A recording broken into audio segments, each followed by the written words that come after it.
Okay, so remember that they're changing my voice. So this one is for the My Story playlist. We should be way up there by now, maybe 100 or so. It's up there somewhere. And now, what's been going on recently is very important. Okay, there's been a lot of financial sabotage over the years. They've been throwing the fuel on the fire by trying to make it so I sound gay, and obviously I'm not gay. In the midst of these heated exchanges, right? And they mess up my ability to kind of express my anger and my speech patterns and my voice and the tone and so on and so forth. And they keep trying to get me to play their sick game, where a bunch of LGBT people who are Satanists and rich whites and rich Jews, who many of them must be heterosexual, I'd imagine, they come together and they try to force people to do things a certain way, and they want everyone to live propaganda and various forms of falsehood and so on and so forth. Because obviously God wants people to live in reality, right? Morality, moral reality versus folly, injustice, people chasing fantasies like it says in Proverbs, people becoming deluded, especially because they have committed to living lives where they live lies. In fact, the word lies is scrambled into the word lives. Okay. That's one of many examples, like the word hello, right? Hell, oh being the reproductive cycle, and oh dear, and oh my, and so on and so forth.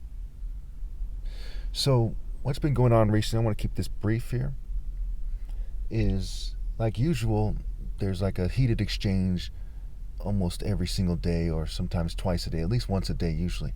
There's a heated exchange. Maybe they'll zap my brain and confront me one way or another. Maybe they'll fume me and someone will drive by with their head up. They're shining bright lights on me, and maybe something will happen at some point where they take it too far.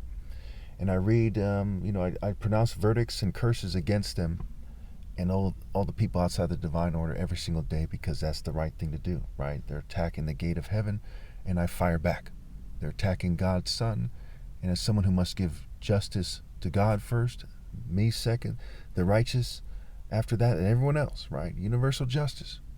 The justice is done in a way that doesn't contradict giving someone else justice. It's universal justice. Okay, for example, to pronounce verdicts against people and their offspring is doing God justice, me justice, the righteous justice. It's even doing their offspring justice, just doesn't work in their favor, because they're the offspring of the wicked who are being forged from wickedness outside the divine order, and after my flesh dies, they'll have no way to be righteous. So their destiny is already made, like when God made the devil, when God made the possibility for there to be evil. And people decided to commit to that possibility, to commit to those paths. Now recently, I've been saying things like, okay, you have to meet my requirements by a certain time. Okay. And things have been getting really heated. Certain topics have been discussed. Obviously, I'm not a terrorist. I'm not going to do any terrorist act, what have you. But certain topics have been discussed in a way that it's not wise for me to discuss it in too much detail here. Everything I've done is noble and righteous. What they're doing is wicked. To make a long story short, they might scream me out. For example, if I was being fumed so much, and I had and there was no way out of it, and I'm coughing up blood, I'm on my way out, in that situation, yeah, I'd blow my brains out if I had a gun or something, right? Because you may as well kill yourself instead of dying a slow, painful death. And keep in mind, I have 23 witnesses on record. I'm not suicidal. I don't intend to harm anyone unless the situation calls for it, like they attack me or something, or whatever, we'll say. But one thing's for sure, that the situation is getting very dire here. And I can't stress this part enough. One of the things I'm most certain of is that I have the upper hand here. I will always have the upper hand. If my flesh dies, Jesus has left with no successor. Remember, there'll be no successor no matter what. Everyone on this planet, the 22.5 million millionaires and billionaires in America, the 50 million of them around the world, including the ones in America, okay? The governments, the churches, the mosques, the synagogues, you name it, they'll be with no way to be right with God. Say they have a family member they think is cool and deserves to go to heaven. They're fucked. Say they themselves want to keep that option open. It's not open. The types of people who have doomsday bunkers will have no way to turn to God if they ever change their mind. And why? Because out of their arrogance, they'll have screened me out. And not meeting my requirements is key in this. My requirements have to do with my health. They have to do with my ability to survive. They're not greedy. Speaking of that, I now raise it from $100,000 because I was looking at the expenses to $125,000. So we're like, I think last time I raised it to $400,000, but I'll negotiate with them down to $125,000 a year. They owe me lots of money. Okay, I'm not going to live in a state where I'm mocking God. Okay, I'm not suicidal, but obviously I'm sure a lot of people feel the same way. A lot of people commit suicide over this issue. I'd rather die than be homeless. Whether I'd commit suicide or not, I can tell you for sure I'd rather die than be homeless. I'd rather die than mock God, than have Christ here, I'm Christ, my soul, my flesh, being mocked while everyone has decided to not obey God through me and there's no chance to bring him to heaven. That is not going to happen, no matter what. That is out of the question. And on this topic, it's been really heated up recently. So you should give this video to the president. Make sure he understands what's at stake here and what's going on. They're about to screen out the Son of God. And no matter even if you're an atheist or you hate me or you're racist, all the rich people in the world, all the stakeholders in terms of in the eyes of the government and everyone else, they will have no way to get to heaven in reality. That's it. No matter how much of an asshole you feel like being right now, think about what is happening here. If you're not really religious, in your eyes, to you, Christ to you is just one person. But the possibilities that even the atheist is forced to admit, and the person of God knows that God is real. I know God is real. I know I'm Christ. But you now have committed against all science, against all rational thought, against all faith and religious thought, to sealing people out of heaven and relying on mere human rules, customs, and traditions, falsehood, and propaganda. That is what is at stake here. And what it connects to is eternal punishment. What it connects to is the biggest mistake in human history. So is one person willing to die at the drop of a hat at any time in a bad bargaining position? I'll go straight to God's right hand and begin the punishments. And I have 100% certainty in my mind, in my soul, in my being that that's the case. But all of you who don't have the faith in God in reality to commit to obeying God through me, you're in a bad position.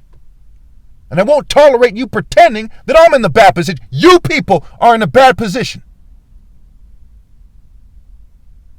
And I have to speak this way because of how you're treating me. I've offered to create a moral committee to talk through intermediaries. You didn't do that. So now I have to speak to you like the rebels and those who are offending God to the extreme, those types of people that you are. Now some people might say, well, he's being dramatic, or it's theater arts. You think that 1 + 1 doesn't equal 2 in basic arithmetic? What part of this speech do you disagree with? Put in the comments. We'll go point by point. Put in the comments. You won't do that. You won't do it in the comments or covertly talking to me or otherwise. Because you know I'm right. And your staff has conceded that I'm right. So quit playing.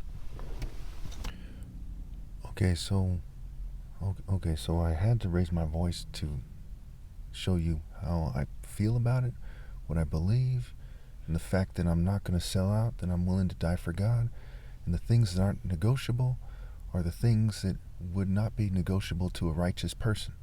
As the most righteous person ever, they're non-negotiable to me. Okay, I'm not trying to throw my weight around or, confuse you into thinking that I'm magically abusing my power. I'm not. I'm doing what is fair and just and right. I've refrained from being very active in politics. Okay, I stick to social issues. I didn't vote in the election. Okay, I haven't voted in quite some time. I do not lead the charge against Donald Trump and his administration. I've been very fair, more than fair in that regard. Now, justice is obviously what I'm asking for. What is fair and what is just and what is right. Christ deserves what I deserve. What I deserve is Christ. The churches all the time raking all kinds of money. I'm not trying to live like some rich, important person, but I deserve to be compensated at least to a fraction of the degree I deserve to be compensated to. And the country owes me so much money. The world owes me. The churches, they owe me so much money for all the fraud, all the waste, all the cheating, all the abuse.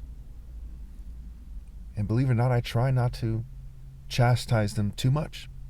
I chastise the churches all the time because that's the right thing to do. Better is open rebuke than love that is concealed. I'm not a weak person. I'm not afraid. I'm explaining this to you calmly because I want you to understand this situation. I am very angry, but I'm very fair.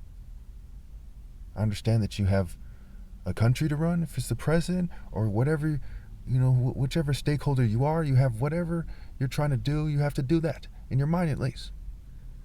And I have to do God's work. And there's no reason for you people to persecute me. Before you blinded me, you didn't blind me back then. Before you crippled me, you didn't cripple me back then. You didn't keep me from dating women to some degree back then. So why are you doing these things now?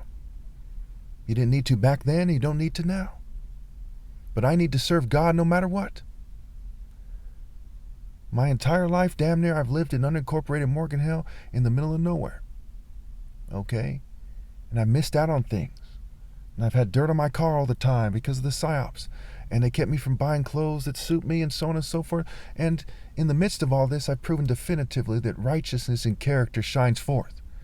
At every point in my life, I was the most righteous person. If you're watching this as a movie, you'd be on my side more than everyone else's. The most romantic, the most righteous, a basketball star, the top martial artist, a martial art champion, on and on and on. The son of 2 doctors, the namesake of my father who's a brain surgeon and humanitarian.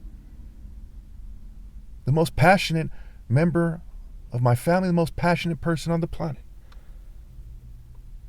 So the attempts to kind of dehumanize me and belittle me have failed. It's time that you acknowledge that and that you pay me at least some of what you owe me so I can have that bare minimum amount of money that is needed to proceed. Thank you.